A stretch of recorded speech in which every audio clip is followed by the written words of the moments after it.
Okay, in this video module here, what we're going to do is take a look at some viewport navigation inside of Doom Edit. You know, viewport navigation is a really important thing when you're doing level design for the simple fact that you're going to need to be able to manipulate your viewports around so that you're not looking at the same area all the time. If you were, we'd basically be constrained to this small area for designing our level, which means we're going to end up with more or less a simple closet, and that's going to be about it. So, you know, how do we move this level around? How do we zoom out? How do we zoom in? Or not level, but you know what I'm talking about, the viewport itself. And then, of course, we're going to need to see how we can manipulate our Z viewport down here. And then finally, we're going to come over here and take a look at our camera view, which, remember, this is where we're getting an image that's being shot from this camera right here. How can we navigate over here in the camera view so that this camera is going to move around our level and show us what we want to see over here in this viewport? So, Logan, let's go ahead and start out over here in the orthogonal view. Let's take a look at how we can manipulate that view. Well, to simply pan an orthogonal view, you hold the right mouse button and drag the mouse. So just right drag, and that will pan the view.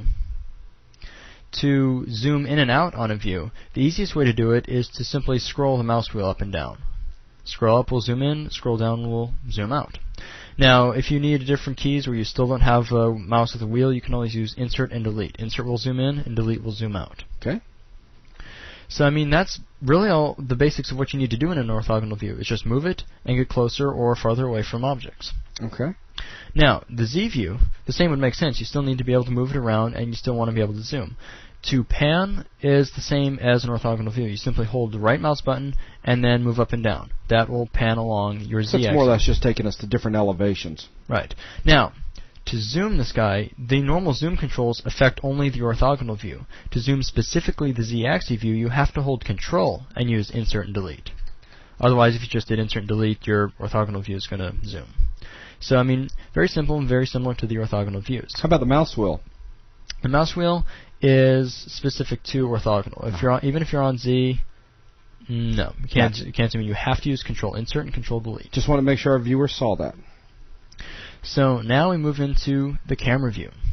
The simplest way to move it is to hold right click and drag around, and this is kind of like driving the camera. If you hold the right mouse button, you'll notice I'm starting to move a little bit, and the direction and amount I move is dependent on where I position the mouse. If I move the mouse up, I start to move forward. If I move the mouse back, I start to move backwards. And I can turn the camera by moving the mouse left or right. You'll notice that the speed begins to increase the further Logan pushes the mouse forwards, backwards, or whichever way he's telling the camera to move. Now, if you would want to change that, make it more or less sensitive, you could always go up to Edit, load up the preferences, and then you have the camera speed that you can adjust. Make it really slow, make it a lot faster if you need to navigate quickly, or whatever feels the most comfortable.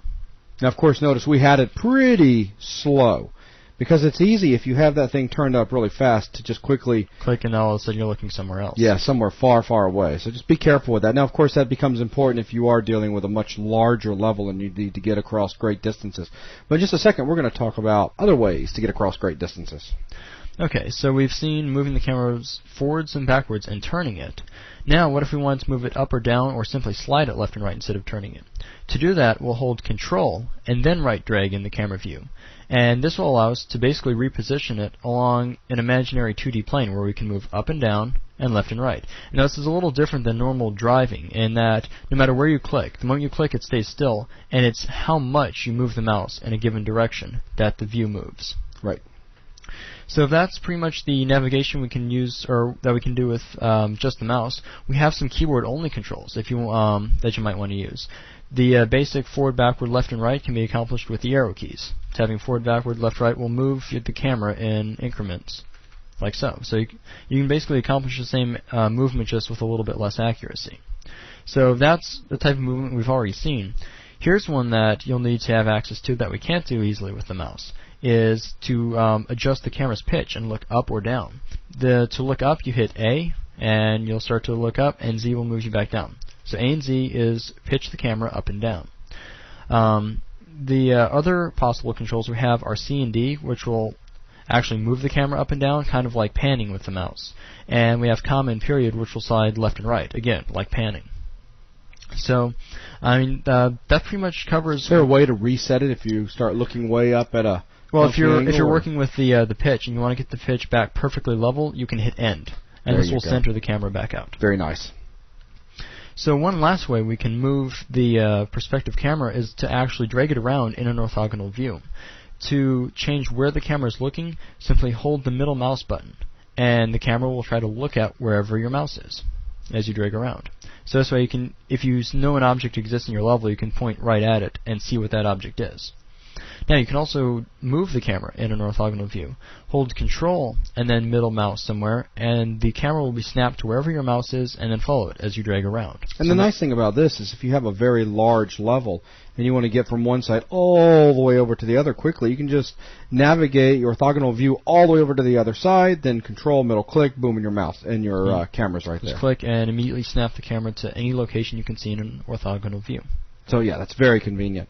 Okay, so again, this was just a real quick lesson just to talk about viewport navigation and how you go about doing it for your orthogonal views, as well as your z-axis view and your camera view as well. And then going back over to your orthogonal view and manipulate the camera so that you can see the change over in the perspective view or your camera view. So with that, that's going to wrap up this lesson.